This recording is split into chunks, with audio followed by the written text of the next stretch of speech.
Hello there guys, and welcome back to the channel. So it happened, Beroman actually quit MCOC, and let's talk about it. So Beroman's big reason for quitting is quite understandable to me personally, and I absolutely share his thoughts in his video, and that is over Twitch drops.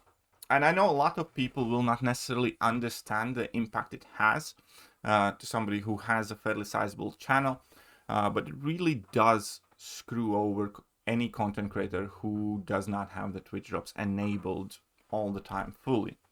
And just to put it in perspective, Beroman is like the best Battlegrounds player we have had. He's got like over a dozen first place Battlegrounds finishes, far and away most in the community. So for a couple of years he's been a dominant Battlegrounds player, for sure the most dominant one. He's got a very big channel, like 40+K subscribers for MCOC. That is a lot. And also he's started streaming on Twitch, and he's been like a mainstay staple of the MCOC community, and a successful one at that. I'm sure he's also making, you know, some notable money from his channels, and this is also, I think, kind of where it goes in the shells, because Twitch drops when they launched initially, obviously innocently enough, were kind of like an awesome viewership boost for Twitch specifically, but it also has an effect of shifting your regular viewership from YouTube into Twitch space. And for instance, when the drops are on, like all the YouTube streams are basically dead, and at that point, initially the first few days, you know, everybody's watching on Twitch. And that is kind of where we're going to go into the downsides of these specific Twitch drops right now.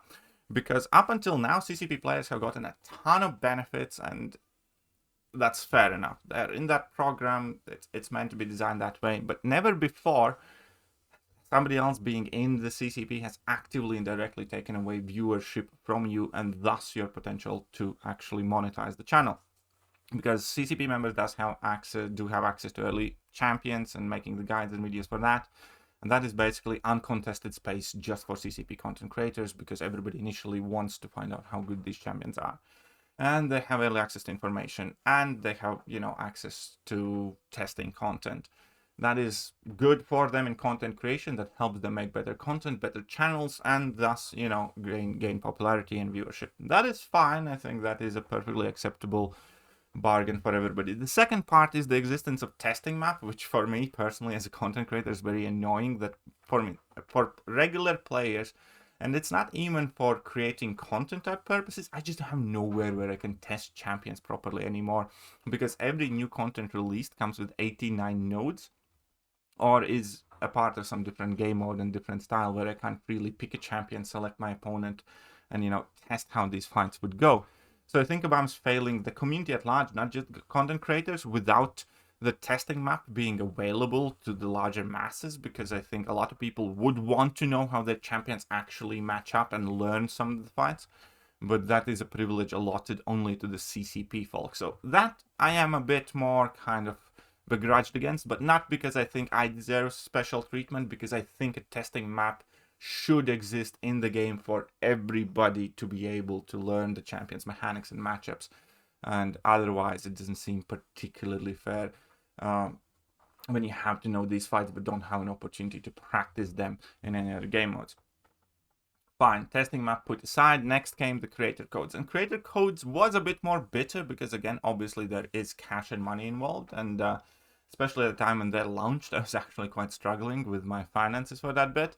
But again, I looked at it more as the money that I could be making, but I'm not as something that Kabam is taking away from content creators that are not a part of CCP. A lot of companies do offer creator codes for just about everybody who applies for them. If they can get people to use them, then, you know, they should be used. Kabam clearly has not taken that step, and that is, you know, whatever will you make of it, but it didn't elicit that heavy of a reaction from me. However, the Twitch drops now are different, because it happens, again, in 3 very crucial steps where it's actually killing the larger non-CCP channels left out there. Step number 1, it pulled the viewership away from YouTube to the Twitch. Again, whenever the drops go live, you can check how popular your streams on YouTube, and you check how popular your streams on Twitch. So the Twitch streams exploding, YouTube streams are empty for like at least 3 days after the drops go live. So your YouTube revenue drops, your ad revenue from YouTube drops, and your viewership on YouTube drops, but Twitch increases proportionally, so it's kind of fine, it's good. You could say that even maybe you get slightly more viewers than you otherwise would.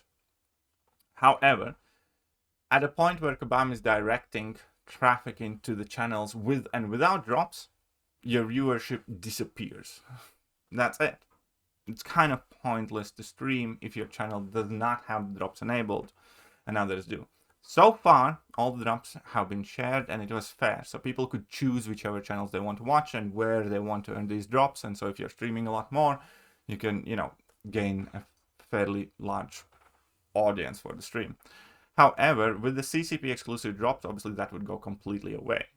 A channel like mine or Barrowman, for 3 days after the drops go live, or possibly even the entire week, it would just be pointless to stream because hardly anybody would watch it, or at the very least it would feel extremely depressing to you and try to stream, knowing that you're being excluded and your stream is practically dead with a handful of like your most loyal viewers and followers, and that would be fine. But that does suck, and it does suck the life and desire to play this game and to create content for it out of it. And then Kabam created this post. New observance Twitch drops, Thor Ragnarok observance and more.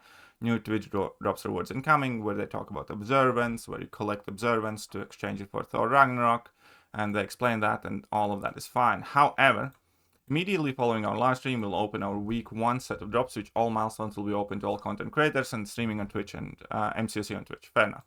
Now, as for alternating weeks 2 and 4, originally we set those out to be exclusive for our CCP members, mostly due to some limitations. But we figured out a compromise that will allow us to achieve the same goal, but will also include other streamers in the process. Except they don't. Not for any rational person, really. So for these weeks, we're splitting the reward milestones. The first half of the milestones will be available to all summoners, while the second half will run simultaneously, but exclusively to our CCP members. This exclusive track will start the first milestone at 2 hours, but worry not. If you are already watching a CCP creator, then all creators track will fill in the initial 2 hours and run seamlessly through these milestones from the first 15 minutes on. We hope that this keeps even our non-CCP creators consistently streaming a week, except again it absolutely does not, because you put in a position where if somebody wants to watch my stream, they can do so for a couple of hours and get these drops, but then they go to a CCP creator stream and have to kind of start the track all over and then need to watch it 2 hours then, and then only they can start earning the extra rewards to begin with. So as a viewer, why would you watch anybody that's not in CCP and get like half the rewards, and then either don't get the rest of it, or have to effectively start it all over from the beginning in order to get those CCP special drops? So it doesn't really change the situation. It's just putting like a flower on a turd, really. And again, I absolutely do not expect people to flock on any non-CCP streams whilst these extra special mega drops are active for CCP players, as neither did Barrow, which is what caused him to leave. And it sucks, man, because he has been such a staple in the community. And I am, again, going through much of the similar sentiment, because in between the State of the Game video that they released and in between Kabam's approach to the Twitch drops here, number one, I don't feel the game is in a great place to begin with. I do think it's fixable. I do hope Kabam does it, but I'm a bit jaded towards all of that, where every time Kabam does something, it feels like a struggle, where they do launch something and then everybody's up in arms, and then we scream at Kabam, and they eventually look at their profits or earnings reports or take some feedback, and they eventually do fix it in many cases. But it's always such an exhausting chore. But with this change to the CCP drop specifically, as a content creator, it gives me even more, I'm not going to use the word resentment, but I do feel absolutely pushed out and away by the gaming community.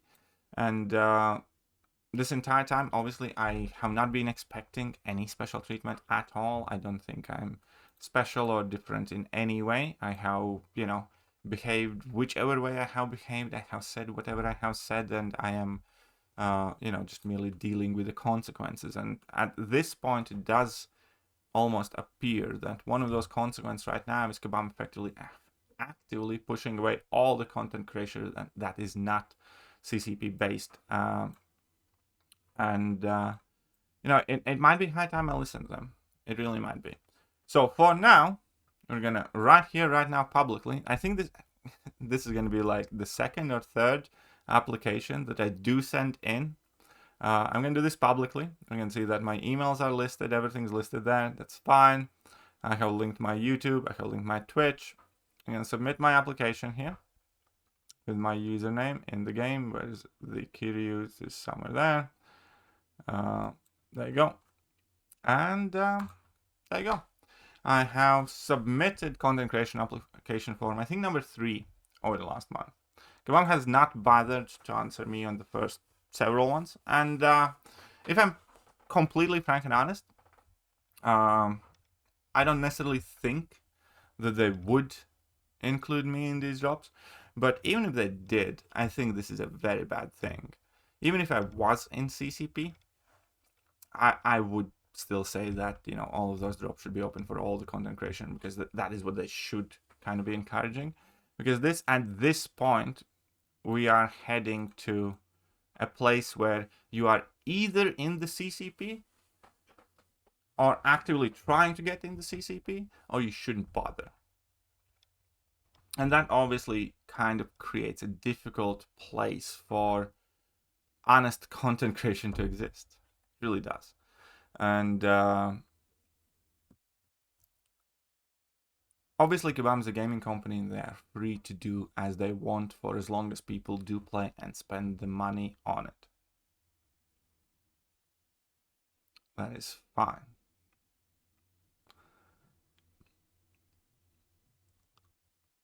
But what's the best way to put it? From my perspective, I'm not making any rash decisions, but I would be lying if I wouldn't spend my days.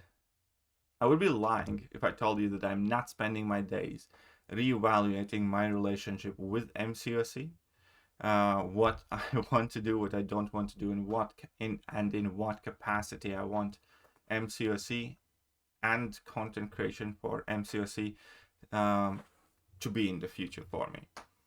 And this is not a call to arms. This is not some sort of get mad at Kabam. But one thing's for sure, Kabam is making moves with the Ascension, with these CCP exclusive drops, and the way I'm looking at it, they are taking a gamble, because realistically, Kabam's mission as a company is, to monetize as much crap and generate as much revenue as they can get away with from their player base, without, kind of tipping them over the edge till they, completely abandon the game, stop spending and stuff like that.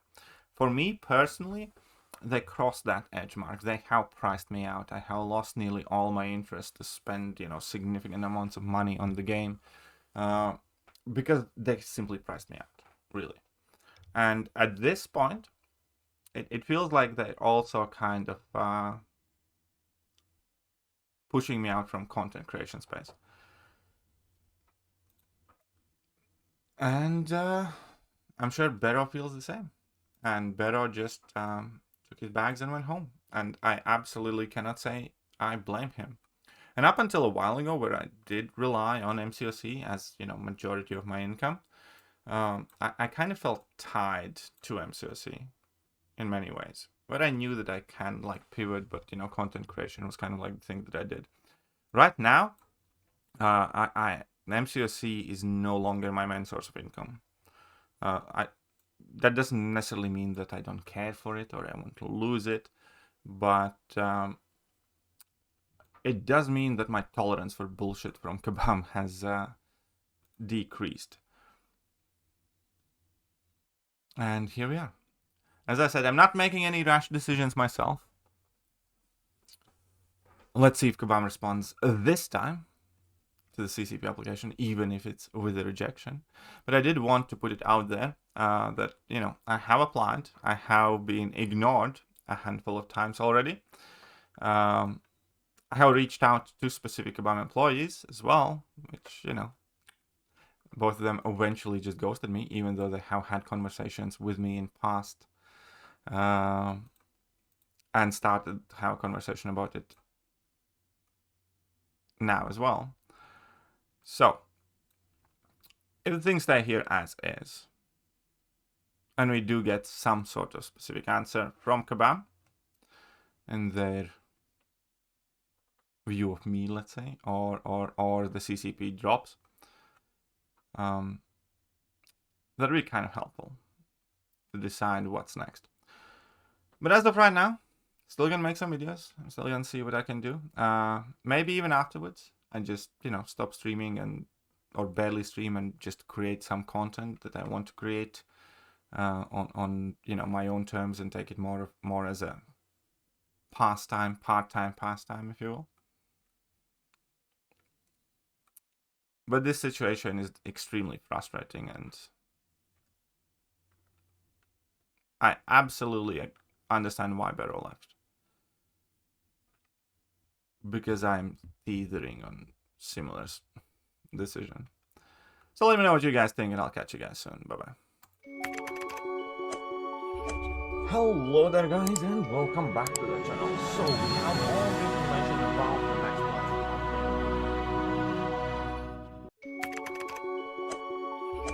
Hello there, guys, and welcome.